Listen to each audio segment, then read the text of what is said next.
नमस्कार, आप देख रहे हैं 4 PM बिहार और मैं हूं अभिषेक मिश्रा। देखिए, आज सुबह से ही एक तस्वीर की बड़ी चर्चा है या एक खबर की बहुत चर्चा है।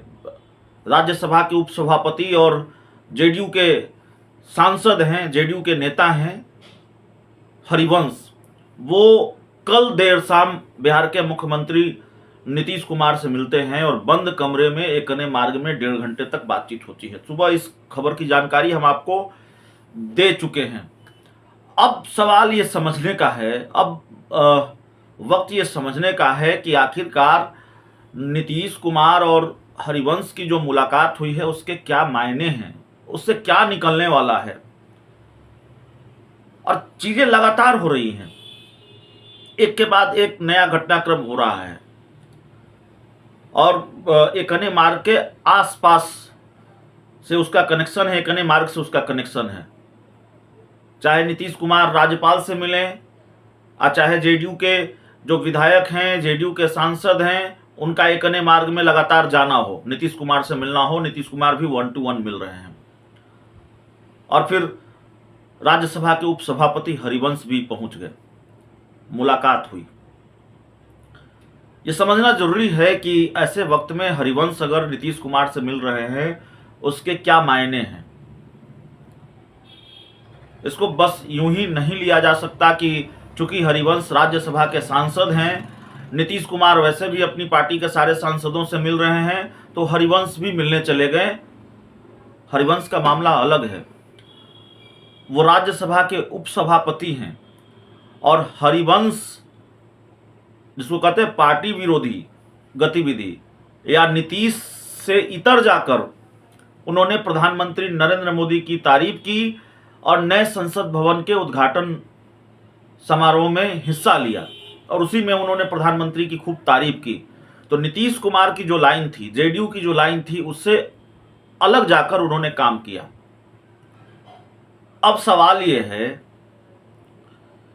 कि दो अलग अलग व्यक्तियों के लिए अलग अलग एक्शन क्यों या अलग अलग राय क्यों? एक का गुनाह माफ और एक के गुनाह पर मुलाकात और बात। क्या वाकई नीतीश कुमार के मन में चल रहा है कुछ?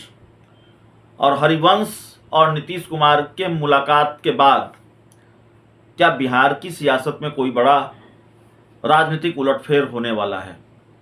दो व्यक्तियों की बात हमने कही है। आपको याद होगा, आरसीपी सिंह की हम बात कर रहे हैं। आरसीपी सिंह को जब किनारे लगाया जेडीयू ने, या तकरीबन ये तय हो गया कि वो चलता कर दिए गए जेडीयू से। हालांकि आरसीपी सिंह ने इस्तीफा दिया था जेडीयू से, निकाले नहीं गए थे। लेकिन तब जेडीयू के राष्ट्रीय अध्यक्ष ललन सिंह ने यह कहा था कि आरसीपी सिंह का मन कहीं और है, तन कहीं और है और मन कहीं और है। आरसीपी सिंह पर बीजेपी के करीबी होने का आरोप लगा और बीजेपी के करीबी होने की कीमत आरसीपी सिंह को चुकानी पड़ी। किस तरह से किनारे किए गए ये बताने की जरूरत नहीं है। क्या हरिवंश का मामला भी वैसा ही नहीं है?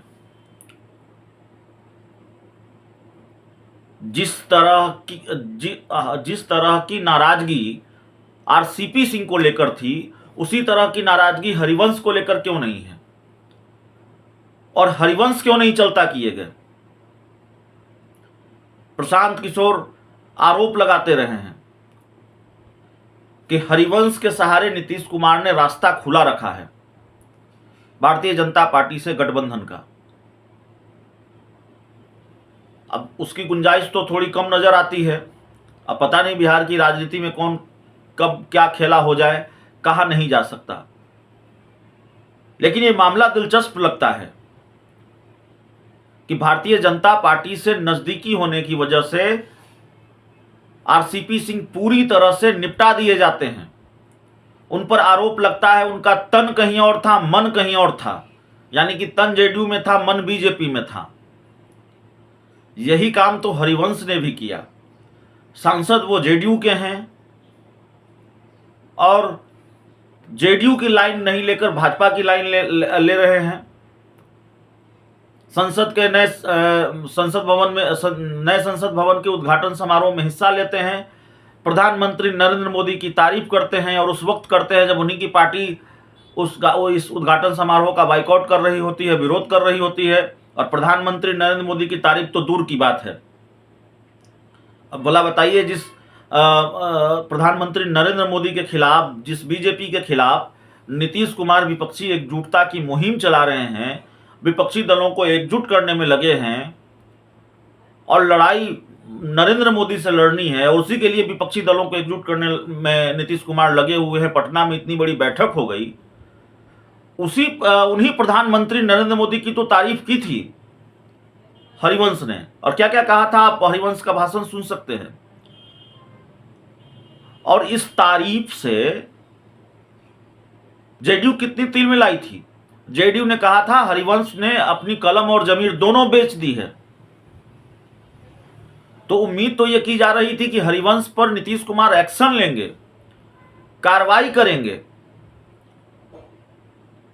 और कमोबेश उनका हश्र वही होगा जो आरसीपी सिंह का हुआ। भले ही इस्तीफा उन्होंने दिया, पार्टी उन्होंने छोड़ी, लेकिन जेडीयू ने किनारे लगाया, नीतीश कुमार ने उनके सामने कोई रास्ता नहीं छोड़ा, तब उनको इस्तीफा देना पड़ा, जेडीयू छोड़ना पड़ा। तो काम तो कमोबेश दोनों ने एक ही जैसा किया है। अगर काम किया है ये हम नहीं कर रहे, अगर आरोप ये है आरसीपी सिंह पर, जेडीयू की तरफ से, ललन सिंह की तरफ से, कि उनका तन कहीं और था, मन कहीं और था, तो फिर हरिवंश का मामला भी ऐसा ही है।